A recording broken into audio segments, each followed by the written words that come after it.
Magandang umaga mga kahuan. Narito na ang ating latest weather update today morning edition. Happy Thursday po sa ating lahat. Patuloy pa rin pong epekto ng dalawang weather systems sa ating bansa. Una na dyan ay ang easterlies o yung hangin galing Pacific Ocean na siyang umiiral sa malaking bahagi po ng Luzon and Visayas, nagdadala ng mainit na panahon at mga pag-ulan naman sa malaking bahagi po ng Mindanao.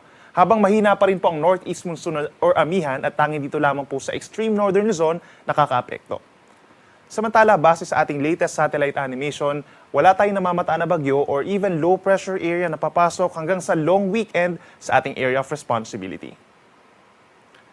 Ngayong araw po, dito sa malaking bahagi ng Luzon, iiral pa rin ang easterlies, so halos katulad pa rin po na weather conditions as yesterday, partly cloudy to cloudy skies dito sa may southern Luzon, at fair weather conditions or mostly aliwalas sa panahon sa umaga hanggang sa tanghali dito sa northern and central Luzon. Pagsapit naman po ng hapon hanggang sa gabi, may tsansa ng mga isolated rain showers or thunderstorms itong Calabarzon, Bicol Region at malaking bahagi ng Mimaropa as well as Cagayan Valley and Aurora, habang ilang pambahagi po ng Luzon mababa ang tsansa ng ulan at dito sa may extreme northern Luzon, sa Batanes and Babuyan Islands, possible lamang yung mga isolated light rains. Sa Metro Manila, medyo mainit po ngayong araw hanggang 33 degrees Celsius, habang sa ilang kabatagan pa po dito sa Luzon, nasa higit 30 degrees Celsius pagsapit ng tanghali ang ating temperatura. Sa Baguio naman po malamig pa rin kahit sa madaling araw 14 hanggang 24 degrees Celsius. Sa ating mga kababayan po dito sa Visayas, asahan pa rin ang bahagyang maulap na kalangitan for the next 24 hours. Umaga pa lamang may tsansa na ng pag-ulan dito sa may southern Leyte, epekto po yan ng easterlies. Habang sa natitirang bahagi po ng eastern Visayas, pagsapit ng hapon hanggang sa gabi mataas din po ang tsansa ng mga pag-uulan. Temperature natin dito sa Metro Cebu between 24 to 30 degrees Celsius.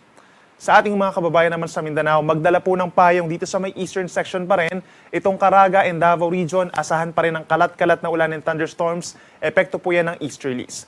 Yung mga pag-ulan natin, hindi na katulad nitong mga nagdaang araw na madalas malalakas, light to moderate rains po tayo, and then may mga thunderstorms pagsapit ng hapon. Kaya't nandyan pa rin po yung banta ng mga pagbaha at pagguho ng lupa. Sa ating mga kababayan over the rest of Mindanao, partly cloudy to cloudy skies naman tayo within the next 24 hours. May tsansa ng mga pag-ulan bago magtanghali dito sa bahagi po ng Socsagen and northern Mindanao. Then pagsapit ng hapon hanggang sa gabi, mataas naman ang tsansa ng pag-ulan dito sa Bangsamoro Region and Zamboanga Peninsula. Sa ating mga kababayan po sa Davao, 24 to 30 degrees ang temperatura, habang sa may Zamboanga City hanggang 32 degrees pagsapit ng tanghali. Ang araw ay sisikat 6:24 ng umaga at lulubog 2 minuto bago mag-alas 6 ng gabi.